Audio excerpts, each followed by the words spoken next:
Welcome everybody to Insights in Action with Orange 142, where we interview awesome agency and business owners. And today I am joined by Ryan and Spencer of Common State Agency. How's it going, guys? Good. Thanks for Very having good.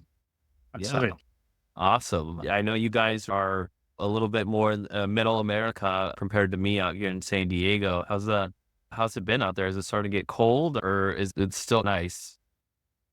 Nice. Yesterday we were running around with the kids still complaining about humidity. Well, I would love to start by learning a little bit more about both of you guys and what your unique journeys, whatever brought you guys together to Common State Agency, and also the agency itself. Yeah, absolutely. Ryan and I actually both met at an agency based out of Arkansas. It was part of a legacy media company, a newspaper organization that was beginning to venture into digital marketing. They had opened up a few offices like inside of their own newspapers, and we got to be a part of the genesis of that. We used to always call it a baby in a dinosaur's body, right? Because we were actually part of a pretty old organization, very old newspaper here in Chattanooga as well, and we got to learn really all sides of that business. They served small to medium-sized organizations, mostly home services, and just given the sheer fact that they were legacy media, they were doing it for the first time as well. So that's where Ryan and I met. I was on the sales side. Ryan started on the sales side, but quickly moved more in back end operations and fulfillment. During the time, we met a lot of the same people that we still do business and work with today. Many of our peers have gone on to do other really important things as well. And Ryan and I stayed in touch during that time. We had some periods where we were out of touch, but he lived in Chattanooga, Tennessee, which is where I am. He's in Hot Springs, Arkansas today, but we both shared that common state, if you will, both in Arkansas and Tennessee. And so our states share a lot of similarities down to the stars and their flags. And if you go beyond that, when we came back together again, what was it, 2022, Ryan? Yeah. 2.5 years ago. We were both in this place in our careers. We also had a third partner that we since gave him an option to leave.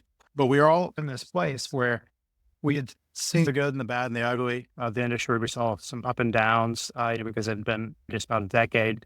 And we knew even then at the very beginning that there was a better way. And it wasn't necessarily a secret cow that we had or a secret sauce that we had, but we knew what we cared about, and that was people.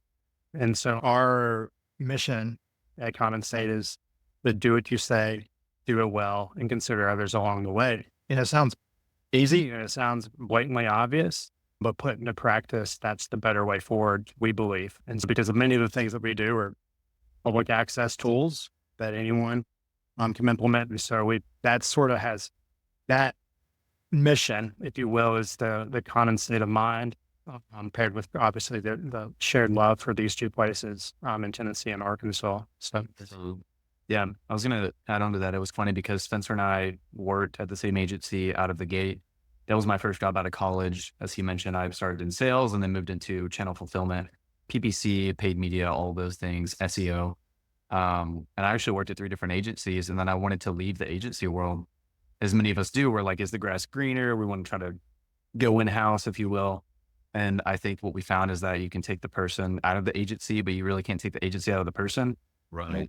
It's just ingrained in us. We grew up doing that early in our careers, and we just we want both to. had, we Yeah. both had similar stints back on customer side that I think has helped us tremendously as we re-enter the agency world, because I spent 2 years out of the agency world freelancing and then a year on the customer side. And that's when we came back together to start Common State. I actually thought I'd never touch marketing again. I had moved to Colorado to go to culinary school and pursue a passion. Brian and I both have many passions and only accomplished so much at one time. Yeah. And I think that I like what you guys said, that you didn't have any secret sauce, but like I think what often makes a difference in the agency world is the true, caring for other people, caring for your clients, because that can make it can make a night and day difference in terms of, the results that you get for your client. Having that knowledge right off the bat, I think already probably gave your clients just this trust. Like, hey, we can trust these guys, and probably set the stage for the results that you guys got them. Certainly. And I think a big part of that, something that's in competition with that mission, is growth. And so in these 2.5 years, we have said no to just as much as we've said yes. And it's because in order to maintain that mission, if we really want to stick by it, our operations have to be settled. And so building the agency, we still have tons to improve on operationally.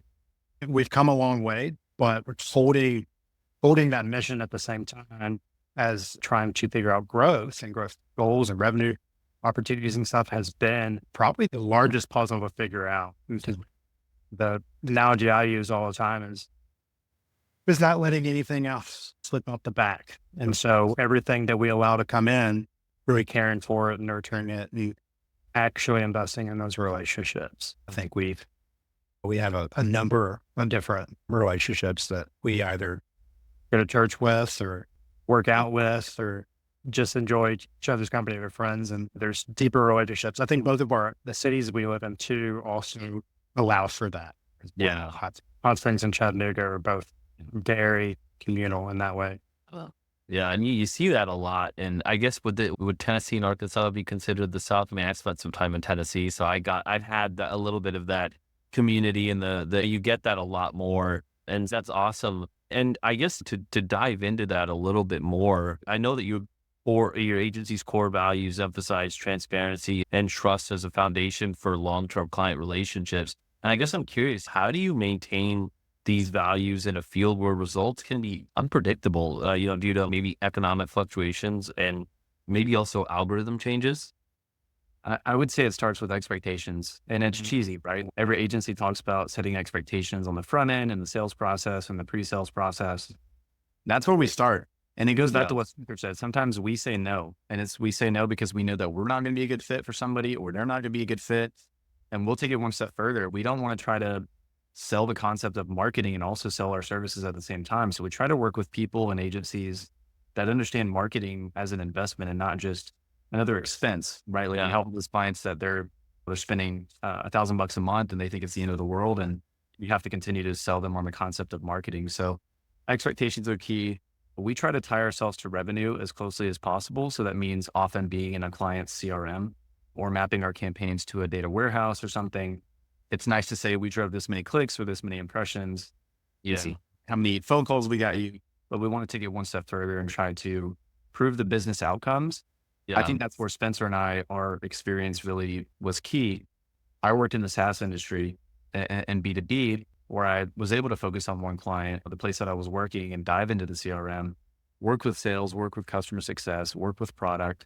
Spencer did the same thing with some other companies that he worked with, and they're clients of ours today. So he had really good relationships, but we got to see not just how many website visitors we were getting for people, but how that was converting into revenue. And so we really try to tie ourselves to business outcomes rather than the vanity metrics like so many agencies are. So I think we've built a lot of trust that way. And I think it's allowed us to have these sustainable relationships because people know we're going to go get business outcomes and not just vanity metrics and clicks and impressions. Yeah.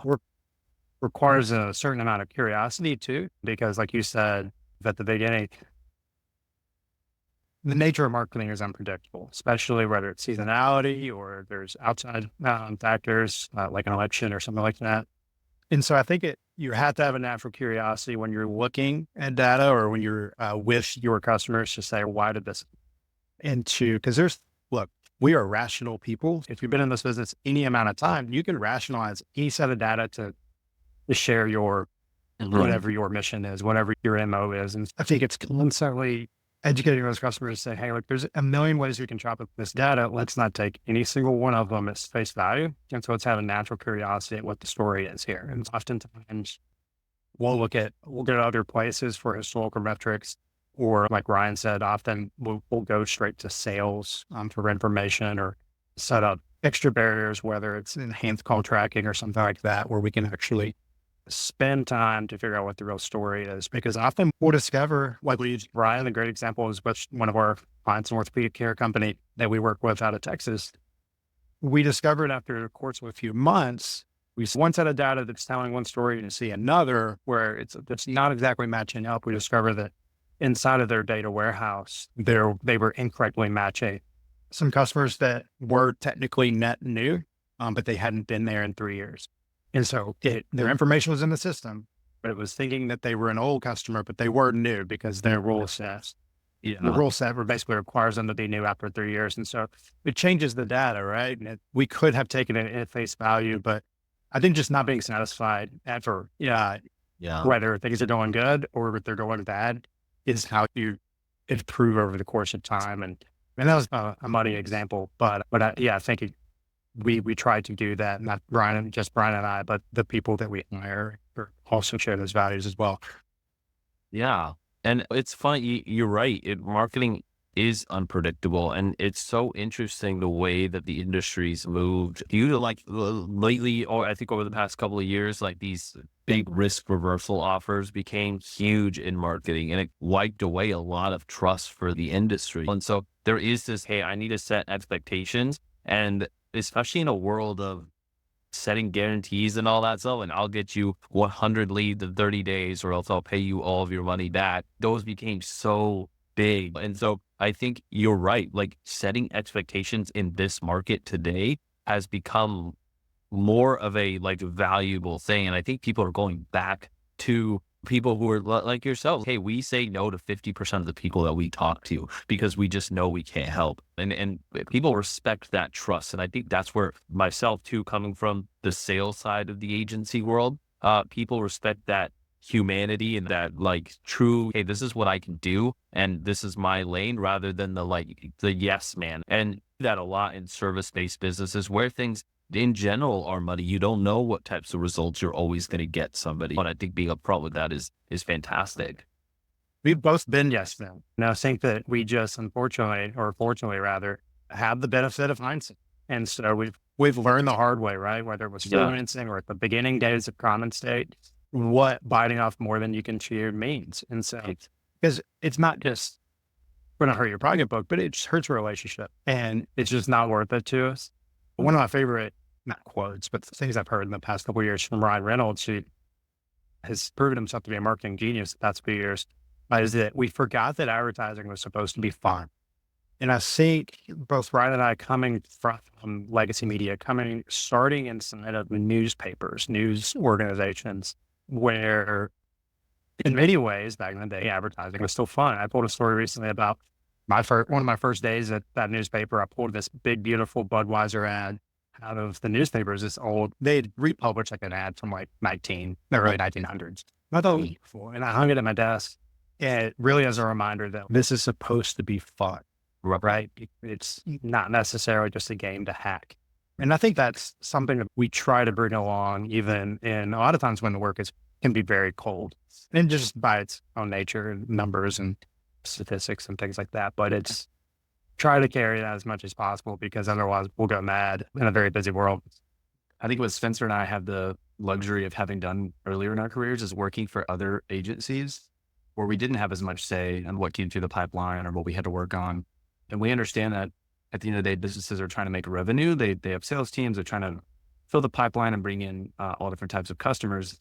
But Spencer and I very much, more often than not, had to work on accounts that just were not a good fit. And they were oversold, overpromised, and the fulfillment team is doing their best, but they were given what they were given.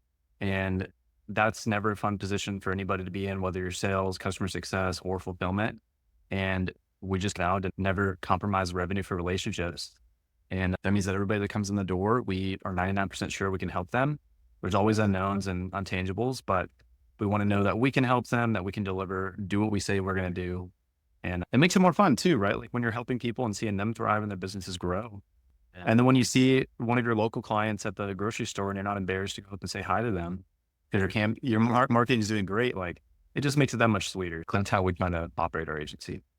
And I think if you've been in sales, especially in agency sales, you go through that period of, oh man, I overpromised this person and I can't deliver. Now I'm embarrassed. Hopefully you say I'm never going to do it again. There's some people that don't do that, but it seems like you guys really took that to heart, which is awesome. And Common State serves a variety of industries from healthcare to home services. And I guess what unique challenges and opportunities do you see in adapting your paid media and your analytics strategies for clients across such diverse fields? I would say so. We really have three different niches, and I know that we share a niche with a lot of other agencies, and one of them is white label.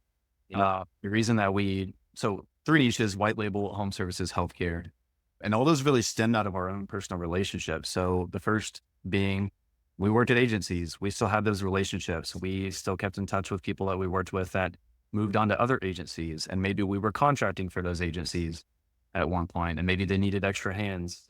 And for us, there's nothing more fun than working with our peers. As much as we love working with local businesses and marketing directors at large healthcare organizations, we just love working with our peers. When they understand marketing, we understand marketing.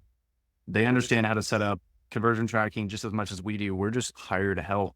We've really enjoyed that. On the home services side, that really stemmed from our newspaper days. The second agency that I worked at also was tied to a legacy media company. And you think about all the advertisers that typically put half page, quarter page ads in the newspaper, they started doing more digital marketing in the last 5 or 6 years.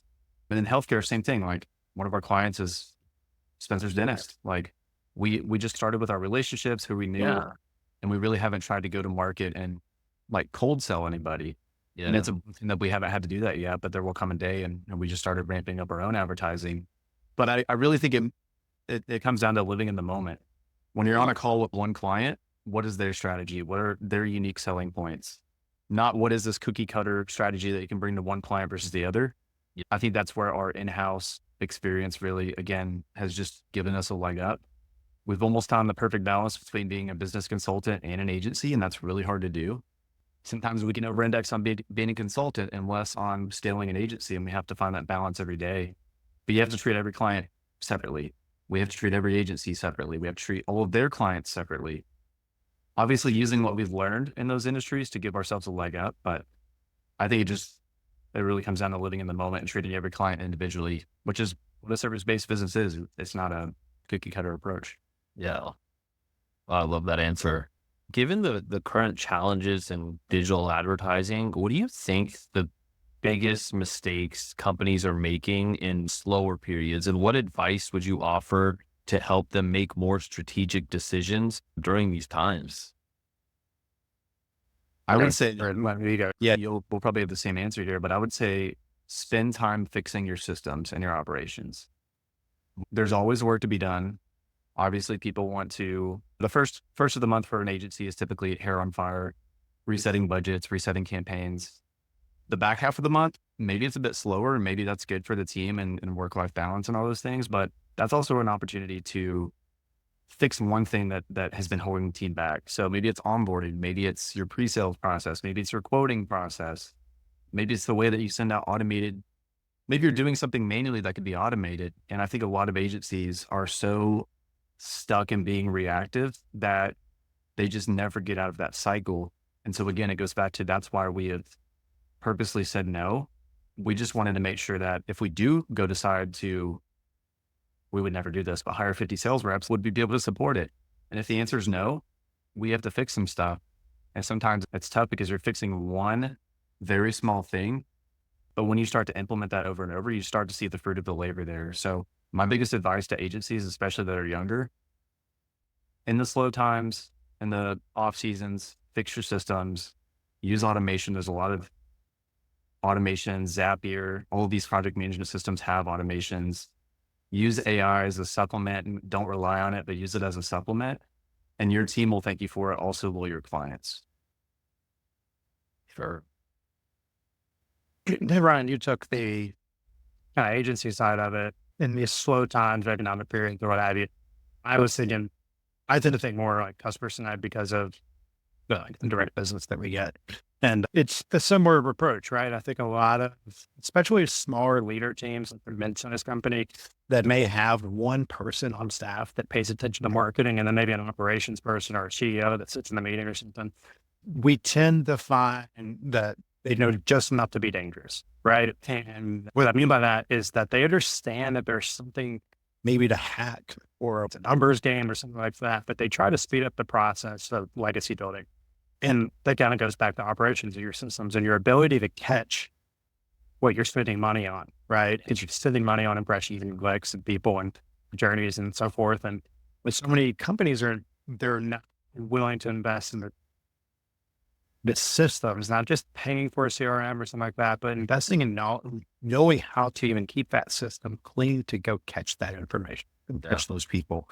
And the goal obviously is so that advertising reinforces the known that actually happens in real life. And so what I mean by that is if you are a roofer, or if you are an orthopedic company, or if you are a dentist and you see that advertisement or you interact with them in some way online, it's based off a known reputation that you've actually gone and built the hard way. And so I try to temper expectations as much as possible. And I have that ability to do so now because I'm not in sales. I don't have a quota. But not with these tools actually, what they really do. I think we're coming out of this age of digital marketing is the new thing, right? We all understand now that digital marketing is just marketing, which means what are the actual expectations? Because I think we knew back in the day that if I put a full size newspaper ad, or if I put a full page newspaper ad out there, that it wasn't necessarily that it was going like, it was a one-to-one, it was going to make me all this money. I just trusted that my customers picked up that newspaper every day and that they had the opportunity to do business with me or not based on my reputation and what I actually do. So I think in many ways I've watched the internet obviously changed this world, but also at the same time, people don't change, right? We still make personal recommendations on everything that happens in our house and the people that treat our health and everything else. It still happens based off our reputation and the quality of our product. These are just tools to get you there. So no different than those legacy medias. Yeah. And I love that answer. And I like the dual approach. You're approaching it for agencies and approaching it for customers and potential customers. Because at one point, it is very similar. You do have to work on your systems. There's two sides to your business always. And I think most people focus on the external part of their business and they don't look at that internal side. So that's awesome. Guys, this has been fantastic. Thank you so much for your insight here. This has been very enlightening. I think this is something that not only potential businesses, like even if they're B2C or whatever it is, can pull from, but also agencies themselves. Where can people find out more about you guys? Where can people find out more about your agency? It's commonsenseagency.com. Social links are obviously visible there and photo, contact, what have you. And then I know Ryan is very active on LinkedIn. I'm more of a lurker, but definitely I would recommend following Ryan. Or even other members of our team who are sharing resources and things of that nature. But I know Ryan stays busy and he's always very thoughtful. Awesome. Thank you. Cool, guys. Yeah, thank you so much for being on, and I'll link everything in the show notes below. But yeah, it is great having you guys on here. Thanks. Yeah, thanks. We appreciate it.